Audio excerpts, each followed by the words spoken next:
നിങ്ങൾ എത്ര പേര് കണ്ടു എന്നറിയില്ല, പക്ഷെ ഒരു ഫീൽ ഗുഡ് തമിഴ് മൂവി റിലീസായിട്ടുണ്ട്. ആ ഒരു മൂവിയുടെ പേര് മദ്രാസ് മാറ്റിനി എന്നാണ്.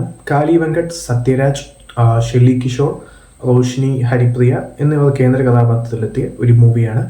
സോ ഒരു മൂവിയിൽ നമുക്കറിയാവുന്ന വളരെ കുറേ ആക്ടേഴ്സ് ഉണ്ട്. അതായത് ഈ ഒരു റിയാലിറ്റി ഷോയിലുള്ള ആക്ടേഴ്സ്, ഒരു തമിഴ് റിയാലിറ്റി ഷോസ് ഒക്കെ നിങ്ങൾ കാണുന്നവരാണെങ്കിൽ അങ്ങനെയുള്ള കുറേ ആക്ടേഴ്സ് ഈ ഒരു മൂവിയിൽ വരുന്നുണ്ട് എന്നുള്ളതാണ് ഈ ഒരു മൂവിയുടെ പ്രധാന ഹൈലൈറ്റ്.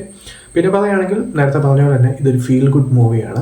അതിൻ്റെ ആ ഒരു മിഡിൽ ക്ലാസ് ഫാമിലിയാണ് ഇതിൻ്റെ മെയിൻ സബ്ജക്റ്റ് ആയിട്ട് വരുന്നത്. ഒരു റിട്ടയർമെൻറ്റ് ഹോമിലിരുന്ന് ഈ സത്യരാജിൻ്റെ ക്യാരക്ടർ നറേറ്റ് ചെയ്യുന്ന സംഭവങ്ങളാണ് ഈ ഒരു മൂവി പറയുന്ന മെയിൻ സ്റ്റോറി.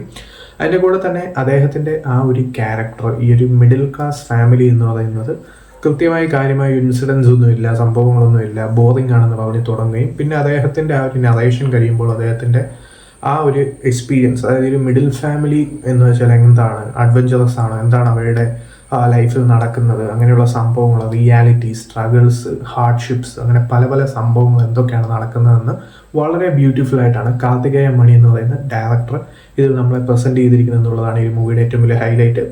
പെർഫോമൻസ് വൈസ് കാലി വെങ്കട്ടിൻ്റെ പെർഫോമൻസ് ആണ് ഈ മൂവിയുടെ പ്രധാന ഹൈലൈറ്റ്. അദ്ദേഹത്തിൻ്റെ ആ ഒരു സ്ട്രഗിൾസിലൊക്കെ പോകുന്ന പെർഫോമൻസും, അതുപോലെ അദ്ദേഹത്തിൻ്റെ മകനായിട്ട് വന്ന ആക്ടർ ആണെങ്കിലും ഒരു മകളായിട്ട് വന്ന റോഷിനി ഹരിപ്രിയ ആണെങ്കിലും എല്ലാവരും തന്നെ വളരെ കിടിലൻ പെർഫോമൻസ് ആണ് കാഴ്ചവെച്ചിരിക്കുന്നത്.